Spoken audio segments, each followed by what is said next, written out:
Hi, parents. Welcome to Toddler Toolkit podcast. Today, I'm excited to announce that we have Athena Concannon here. She's a certified personal trainer, nutrition coach, and the creator of the Balanced Body Project. She helps busy women, especially moms in their 30s and 40s, finally see results from healthy habits they're already trying to keep up with. So through her no-nonsense approach, Athena shows women how to drop sizes, build strength, and feel confident in their bodies again, without the extremes, complicated rules. As a mom of 2 kids under 5 herself, she understands the chaos of family life and teaches realistic strategies that actually fit into the unpredictable days of motherhood. And isn't that true? Welcome, Athena. Thank you so much for having me, Heather. I'm excited to be here. Glad to have you here, Athena. We are going to go ahead and dive into your background because we're all curious. You became a certified personal trainer. You're also a nutrition coach,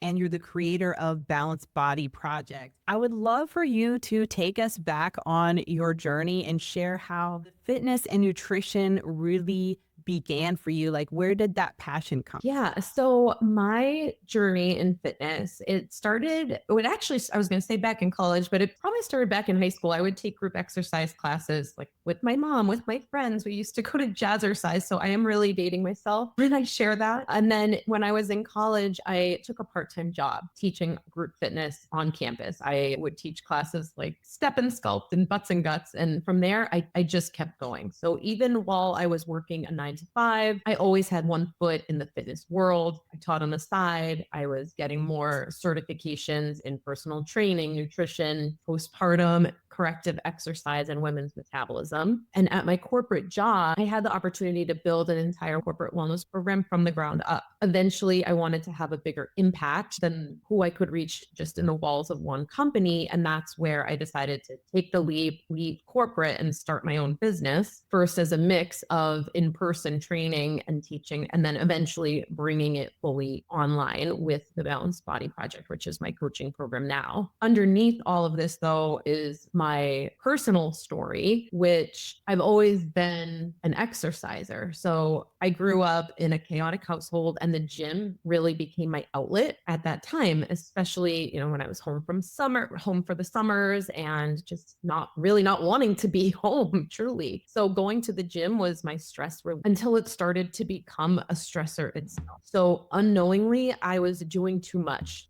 exercise. I was chasing external validation for like how disciplined I was, how hardworking I was. And all the while I was following really outdated nutrition rules. I was under eating without realizing it to support the level of exercise I was doing. And people would compliment my motivation. And it fueled like this more is better mentality until I learned really that I actually had to do less exercise and eat more of the right foods and in the right amounts to be able to get the results that I wanted. And really that shift away from extremes and more toward balance is now what I weave into all of my coaching with moms. And they often will tell me this feels backwards because that move more, eat less is at the heart of everything you hear. But that's what Balanced Body is built on, helping women get results by doing less of what drains them and more of what truly works. Oh, that's beautiful. And moms definitely need that. And I love how you said you took the chaos in your past to your childhood, perhaps, and you use the gym as an outlet and working out and health as an outlet. And now you have seen kind of like the other side of things and how it can be kind of restrictive and not really serve women best. And now I love how you're taking that into motherhood. And because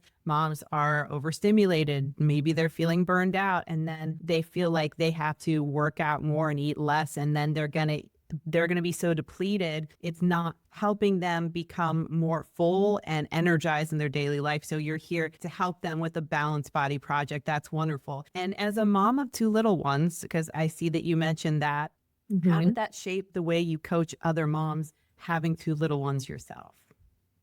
Yeah, I think it just lets you understand the experience of what somebody is going through, what another mom is going through. It's given me so much empathy. And, before kids, it's easy to think, oh, someone has the same 24 hours in a day, just make the time, the things that you hear, if it's a priority, but all that stuff. But the reality is that moms don't have, yes, on the clock, sure, but like we don't have the same availability, maybe the same energy, the same capacity as someone who doesn't have kids or doesn't even have the same circumstances. Even mom to mom, there are different circumstances at play. So our responsibilities are just completely different. And to have, I don't know, maybe a 22-year-old male trainer just telling you, okay, well, get up at 4 a.m., but your toddler's been in your bed all night is not always going to work. Not that I'm saying that from what just happened last night. Totally feel that.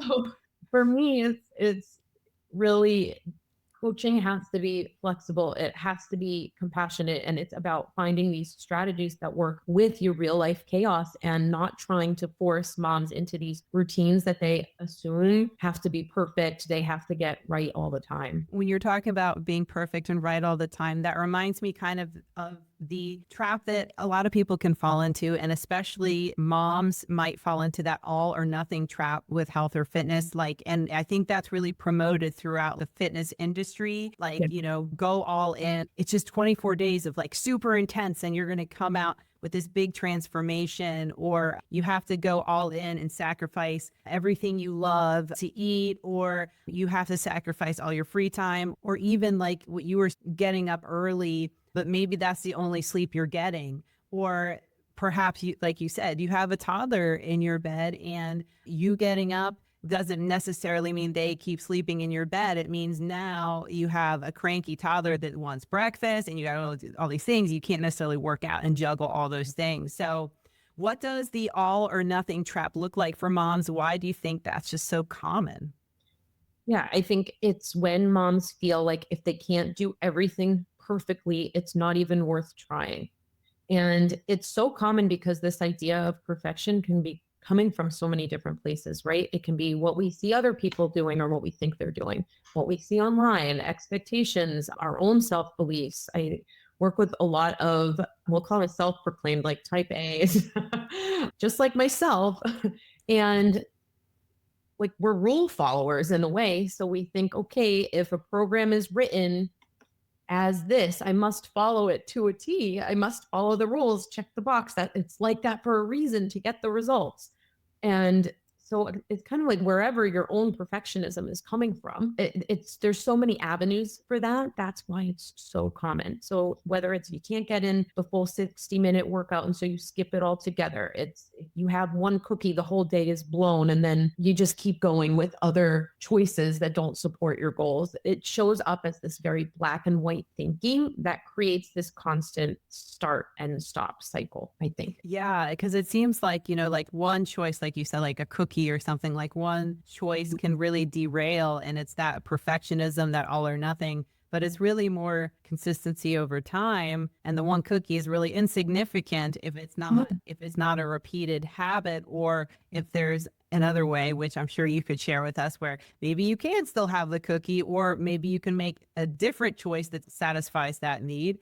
Because I also think like, definitely like women can think like once they do something, then also there's like a consequence to that. Like it's either now give up, or it's like it could also go into the unhealthy habits of now I have to punish myself. I have to go harder, or work out longer, or restrict. Now I can't have dinner, or Yeah. there's consequences that we can kind of punish ourselves with when we make a choice. But I'm sure that has other kinds of things that come up for us, because now maybe we skipped a meal or we didn't do that, but how is our blood sugar? Like, you know, what else is going on? There's just more behind that. Yeah, there's always so much context and nuance. And I'm glad we are talking about the cookie because I use the example a lot in my coaching community when we celebrate wins and we celebrate success. And I think this can help people move past this all or nothing or perfection kind of mindset. There could be one member in our community where success this week is that they chose the cookie after years of restricting from a cookie, and they ate it without guilt, and they ate it slowly, and they enjoyed it, and they moved on without that feel of, oh, I have to go work it off. And another person in our community same week might be saying, today I said no to the cookie, and I felt so empowered with that decision, and it was just a store-bought cookie. I didn't even care about it. And I didn't eat it just because I felt like social pressure that I had to. And that's also a win. Either one of those things could be true. And this is why you as a person and your circumstances matter. Yes, that's beautiful. And so, can you share an example of what progress looks like when it's not perfect? Like, I know you shared like having the cookie or not having the cookie. What's another example of progress looking like that's not perfect, but still makes a difference overall in health and fitness? Yeah, I think, that was a good nutrition example on the workout side of things. I think that we can get slammed with how much workout, how much exercise we should be doing, right? And we might think a perfect plan looks like exercising 6 to 7 days a week. It doesn't have to look like that. One of my favorite examples is my client Kelly. She's coming to mind because she just celebrated we call it our program bursary inside of our community. She's a full-time working mom, two girls, I think both under 7. And, this year she lost 17 pounds. She's maintained that over the summer, still ate ice cream, didn't feel deprived, but her workout plan was 2 strength workouts a week.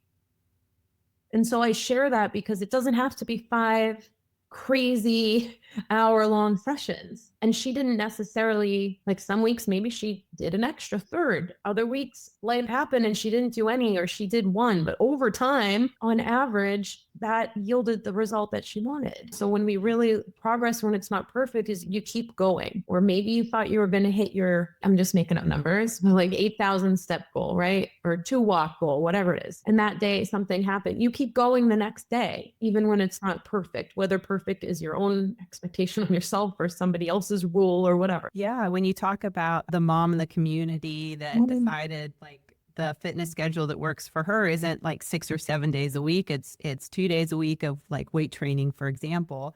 That just reminded me of a conversation I had with some mom friends where we were talking about like the different kind of things we were trying and where we were at. And I think it's like meeting people where they're at. Because the one mom was saying like, she's trying to get weight workouts in, but then she's like so hungry all the time. She's gaining weight and eating more. And then maybe there's something more behind that. Like, and then the other mom is like, well, I can't do the weight training right now. I'm just going to walk because I just can't, it's too much. And then I thought about myself. I was like, for me, I'm like, yeah, I know how important weight training is because I do have some background with that personally. But I was like, I'm so taxed out. Like I probably like when I like a few months ago, I was like, I'm probably pre-diabetic. I'm so taxed out. I'm so overstimulated. I'm going to start walking. And then I decided to add 2 days of weight training a week. And I do about 2 to 3 now. I found like that's the perfect formula for me right now. And I love how you're talking about really meeting people where they are so they can be successful and not this overwhelm of, again, it goes back into the all or nothing or the expectation. Well, if you're going to do weight training, you need to do 3 to 5 times a week. Or if you're going to do steps, you need to be doing X amount or whatever, instead of like meeting people where they are, building it up, and that balance aspect that you're talking about. But when you mentioned that, I was just thinking of that conversation. And I know there's many moms all over and the moms listening right now that are like, this is how I feel, or this is what I've tried. This is what's working for me, or this is what's not working for me. We're all kind of in this together. Yeah, for sure. And it's really just about your next best step. So if that is getting out and getting, maybe putting blinders on for the time being to like, you must be lifting heavy and all this stuff, which is true to an extent, but that's not the point right now. It's just one thing at a time. It's one thing at a time. And I think too, in the context of this conversation about consistency and anti-perfect, it's a little hashtag we have inside of our community.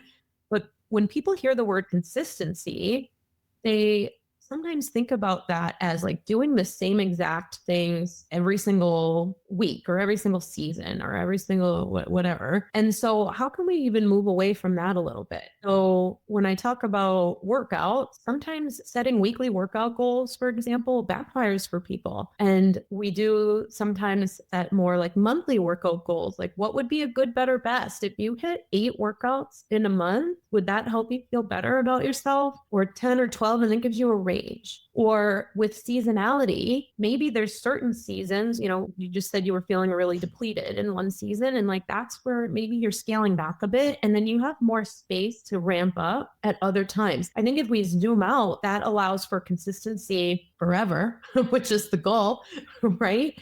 Versus burning out and then being totally off track. One of my clients, she's a school teacher. And so in the summer, she has more time. That's just it. She does in the summer. So in the summer, her workout routine ramps up. She has the time for 4 lifts a week. She wants to be spending the hour doing those workouts. And then come the school year, we actually scale that back a bit. And it's not a failure. It's nothing less than it actually keeps her in the game.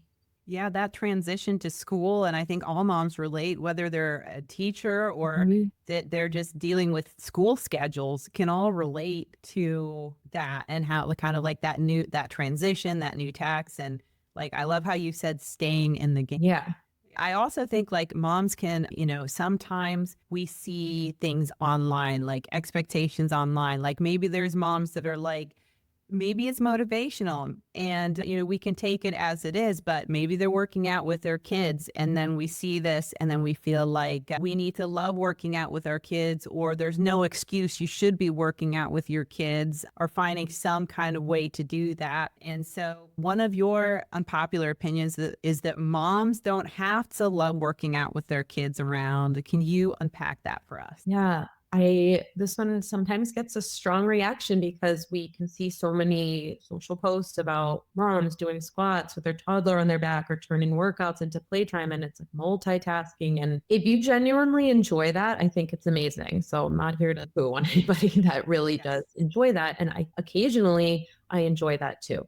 My daughter is 5.5. My son is 3. And having them see that as an example, I think is great, but it's not the only way and it's not a requirement. And I think people just need permission to feel the way that they feel. You're allowed to not love working out with your kids underfoot. It can be stressful, right? Trying to focus and feel like they're climbing on you. Now your workout has just tripled in time because you're trying not to have them play with the weight. And you're constantly interrupted every single day anyway. So now this thing that's supposed to be your self-care, your own time, is now also interrupted. So this doesn't make you a bad mom if you don't want to work out with your kids in tow. It means you're human. And maybe that's the only you time you get is during your workout, where you can breathe and move and not multitask. And even if that's, I'm going to use only in quotes for anyone that's listening, even if that's only 20 minutes, like that could be the only time you get to yourself all day. And you don't have to be doing it with your kids in tow.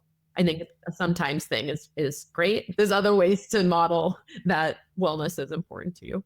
Yes. And, some moms, depending on their babies, toddlers, or beyond what age their kids are, maybe they only get like a 30-minute nap window. So the workout is like 15 minutes and the other 15 minutes, I don't know, decompressing, dishes, whatever they decide that they need to do, right? Transition time between that and focusing on the workout and then getting back. And then the other thing that came up to me also was just like, it can kind of depend on what the thing is. Like, what if you decide like the weight workout, hey, that's my own time. It's not that I can't work out with my kids, but that looks different. Like maybe we're riding bikes, maybe you have a little bit older kids, you can ride bikes, or you can kind of walk around the park and you're getting steps in that way. And, my toddlers are 4 and they're very high energy. And sometimes I'm literally shocked at the amount of steps I get in when we're active. But when they were younger in a different season, I felt like I could barely get the steps in, like it was almost like impossible. And then I only have that, you have a shorter window of time. So I think it's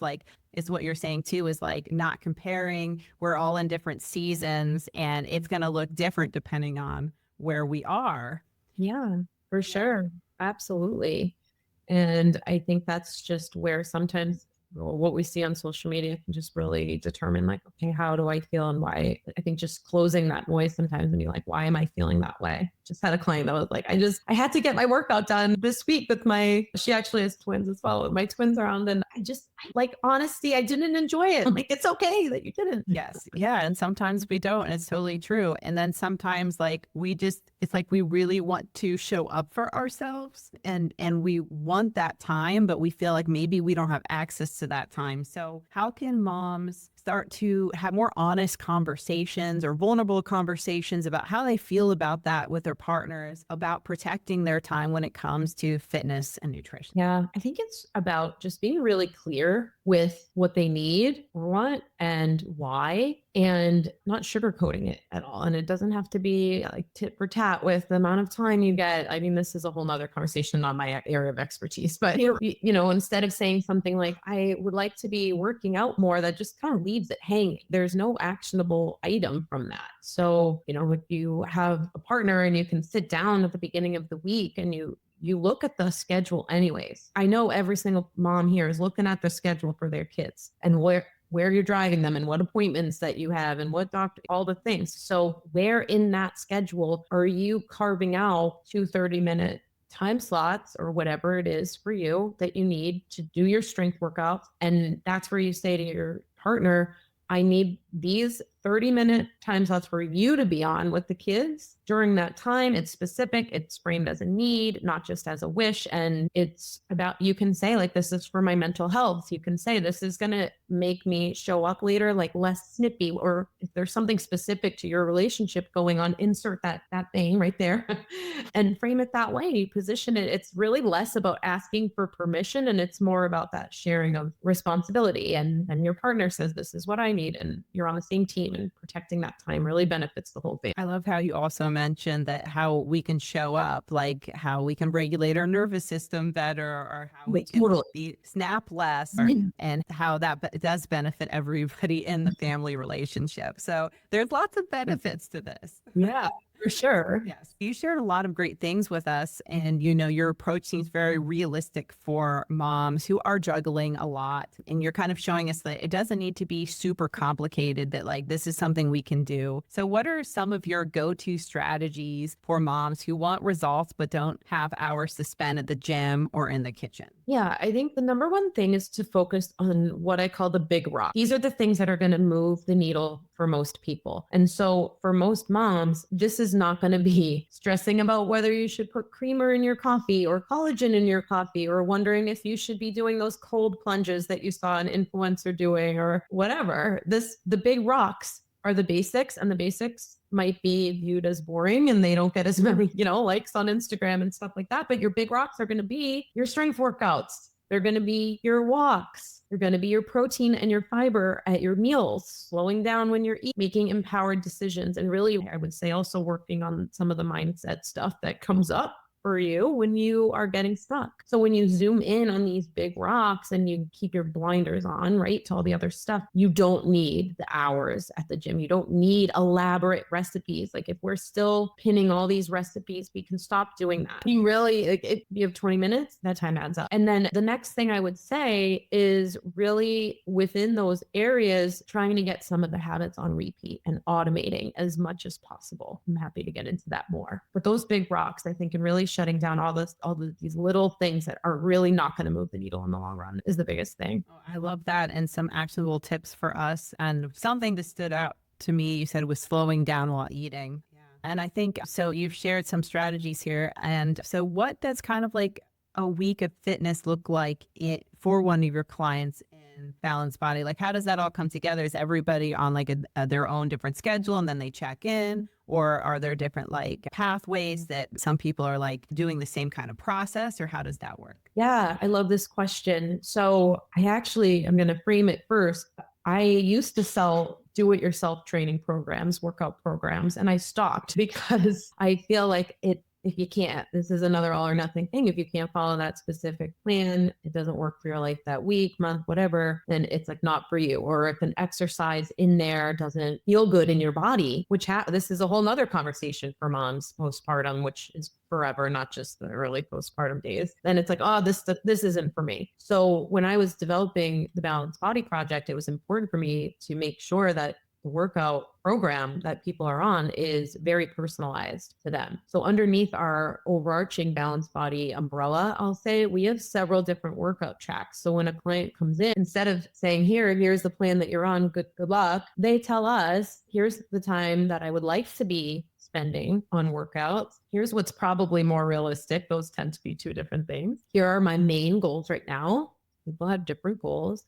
and here's the equipment I have access to. And based on all of that information, we actually match clients with the track that fits that. And then that changes and evolves over time. So with that example of the teacher, she was doing a different track over the summer, and now we've moved her and evolved her into another area. So when you say, what does a realistic week maybe of fitness look like for one of my clients? My answer is it depends. That's my most favorite answer to give my clients. Like, she goes again, it depends. But I would say our clients really do strength train anywhere from 2 to 4 times a week, depends on the schedules. Walking, we do recommend daily. Not everybody realizes the impact of that on stress and mood for sure, but also the impact that has on fat loss, even more than official workouts, I'll say sometimes. Anything else beyond that, the running, the cardio, the classes, the yoga, whatever is sprinkled in. So our philosophy is your strength training is your main dish and the other things are kind of the side. We never want somebody to stop doing what they enjoy, but say we have runners, well, we help you structure your runs and your lifts in a way that, or what else do you want to put in there? Let's do that so that you're not doing too much, you're not doing too little. I love helping people find what I call the minimum effective dose that they have to do to get the result. We don't need to do more. We don't have to. I'm not sure if this answers the question, but I hope it paints the picture that it really depends on the person. Yeah, I love that you meet people with kind of customizable strategies for themselves. So, and what you said about like, work maybe like a certain type of movement or exercise, especially if we're already overwhelmed, that could make us feel like shutting us down from being open to doing the workout plan. And especially if it's something like we can't quite do yet, it needs to be modified, or it's uncomfortable because it's postpartum and there's other factors. I also think about with having twin boys, I was always overtaxed lifting them for the longest time. And then I would go to do certain exercises, and then I would almost have to take a break from it because it almost got overdone, maybe in the shoulders, just because of all the the lifting and carrying of multiple kids. And I just think about how that made me feel that way too. Oh, maybe this isn't for me,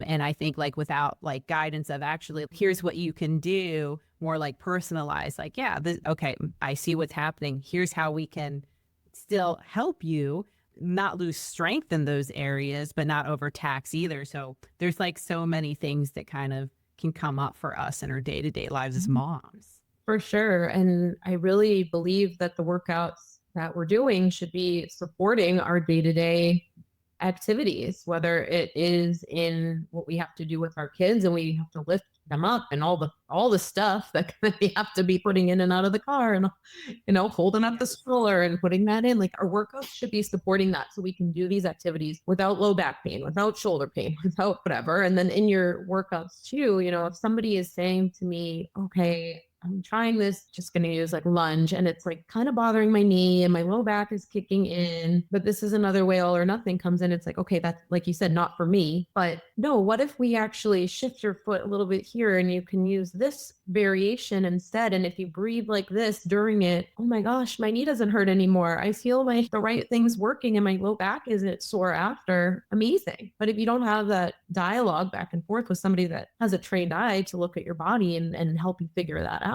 then you're going to just give up on yourself and think then it's another check in the failure column, which goes back to all the mindset work. Yes, all the mindset work and the kind of the stories we will build around, well, maybe this isn't for me, or maybe I can't work out, or maybe I can't do this type of workout. And I love how you give that individualized reflective support. So we can kind of work around some of those issues so we can still have access to things that still get a chance. I love that. That's beautiful. Yeah. So it sounds like beyond strength and sizes and all those types of things, what you're really giving moms is confidence and permission to prioritize themselves and what's best for them to meet them where they are. What's one mindset shift you want every mom listening right now to walk away with today? Oh my gosh, just one. Think of a few, that's fine. So many. I really think that everyone could realize that you don't have to earn your self-care. care. This is something to just, by the way, like I still am working on myself. I'm very realistic. I'm right in the trenches with everybody. But we really don't have to check every single box off the to-do list or have a quote unquote perfect week before you're allowed to move your body or eat a nourishing meal or take the rest or choose to sleep or whatever it is. Those things are the foundation that are going to let you show up better everywhere else. And I want moms to really stop seeing exercise and nutrition as something extra on their plate, another to do, another have to, and really start seeing these things as tools that support their plate. Tools that make everything else in your life actually feel lighter and more doable and let you show up better. Do you think that there's a transition period for that? Or do you, like, for example, when we try something new, we have to, it's a change. And also maybe our bodies are learning to adjust or acclimate to a new routine, or even if it's, like we said, it doesn't always have to be consistent, right? Maybe it's just 8 times a month, right? When we do that, when do you think like we actually start feeling that? Like, is that different depending on where the person's at? Maybe somebody who has more of a history of working out or working out not too far in the past is going to feel that, okay, I feel this support. It's not something on my plate, but yeah, I feel the support now, where maybe somebody else, it's going to take them a few weeks to be like, okay, wow, now I see I'm showing up with more energy with my kids, with my work. When I work out, I'm showing up so much better. I can think clearer. I have better energy. How do you think that shows up differently for moms?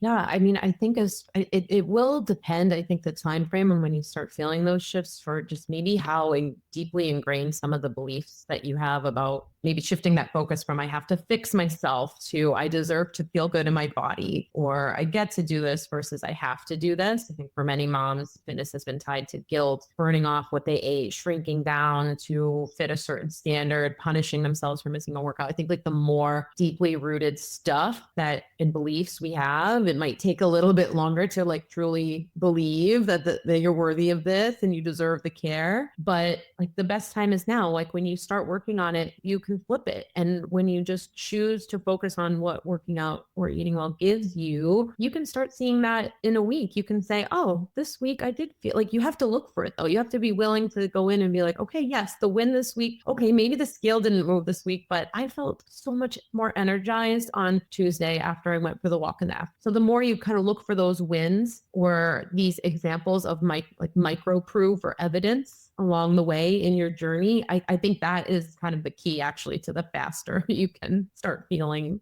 that change. Yes, I love that. And I think you said something about showing up for yourself. And so right away, that's already a win, to the fact that you 100%. showed up for yourself. 100%. Yeah. Do you have a favorite story of a client who maybe surprised herself with what she was able to do or feel after being in your community? Yeah. This question, I feel like it's just, I love all of my clients so much. They all, and I'm going to answer this as a segue from what I was just saying about looking for these micro stories, micro evidence pieces along the way of the journey. Because yes, we have these clients. We mentioned the client earlier that had lost the 17 pounds and she's doing the reflection, and it's not these huge, like, oh, the 17 pounds. It's all those little things along the way. It's a client who has always been speaking negatively about herself and carrying this deep body shame. And then approaching exercise from this place of like, ugh. And then she's going on a work trip and she's wearing white and she's taking a picture and she's like, I'm on this trip feeling so calm and not so scattered. Like those little things along the way to me are more of the like, yes, did you like, I have 2 other coaches that I work with in my program, and like we're constantly like, oh my gosh, this update, like, did you see, like every week we have one that like, oh, look at what so and so did today. And so for me, it's like less about one huge client story, and it's more about, oh, look at this aha moment that somebody had along the way. And I think that at the end of the day, yes, I'm here to help people with what to do in their workouts and how to eat, and we support body change, and we help you get stronger and all of that. But it really is beyond, I like to say it's beyond the reps, it's beyond the calories. We had a client this week share that she's like, there's no formal mental health aspect of this program, but some of these shifts about being kinder to myself and not having as much perfectionism has really like shown up in these other areas in my life, just being nicer to myself. And to me, that is everything. As I think we can grow so much from doing these kind of things, or showing up for ourselves and doing the workout. And I think, yeah, there's multiple ways it can show up in our life and affect us positively that we, like you said, sometimes they'll surprise us and we can celebrate them. And sometimes it's unexpected. It really is unexpected, or we really can see the progression and be proud of ourselves for that. Yeah, I think too, you know, we have a lot of women who will downplay these wins along the way, you know, even getting into the weight room, the scary part of the weight room, right? And feeling like you belong in there. And we had someone that was like, I know this isn't a big deal. I'm like, it is a big deal. It's a huge, this is a huge deal. We have to make a huge deal about ourselves. Yes, yeah. The confidence to go over to the weight room and not just feel like we have to stay at the treadmill, because that's Yeah. comfort zone, getting out of our comfort zone and growing. I love that's beautiful. So for the mom that's listening who feels like maybe they have tried everything and nothing sticks, what encouragement would you leave with her? Yeah, I would want her to know it's not you, it's the approach that you've been given. And if nothing has stuck before, it is probably because you have never been handed a plan that was designed to flex with your life as a mom. And it's not about having more willpower or discipline, or my favorite, I just have to get my act together. It's not about that. It's that you need a framework that really works with your reality and circumstances now instead of against it. I love that. Where can listeners learn more about you and the Balanced Body Project and connect with your work? Thank you. So my website, achievewithathena.com. And then on social media, I am mainly on Instagram, and my handle is my full name, Athena Concannon. Wonderful. All right. Thank you so much, Athena. We've all really enjoyed this conversation. And I know everybody here is feeling inspired and motivated no matter where we are in our nutrition or fitness journey. I feel like there's really great takeaways that we can apply no matter what stage of motherhood we're in. Thank you so much for your time, and also for your perspective on helping moms, reaching them, and really seeing where moms are and having that deep level of compassion, because I can really see that through everything you've said today. So it was a pleasure having you on Toddler Toolkit. Thank you for having me. All right. Bye, everybody.